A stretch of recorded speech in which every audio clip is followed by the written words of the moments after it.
Απρίλιος 1826. Ύστερα από 12 μήνες πολιορκίας, το Μεσολόγγι βρίσκεται σε δεινή θέση.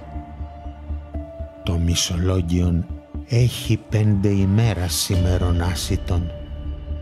Η απόφαση όμως των γενναίων μισολογητών, καθώς πληροφορούμεθα, είναι σήμερον ή αύριον να εξέλθουν ορμώντες με την σπάθην αναχήρας, και όσοι αποθάνουν, να αποθάνουν εν δόξος και υπερπατρίδος. Έξοδος 1826. Ένα ηχητικό ντοκιμαντέρ για το γεγονός που καθόρισε την πορεία της Ελληνικής Επανάστασης. Οι φίλοι της Λιμνοθάλασσας.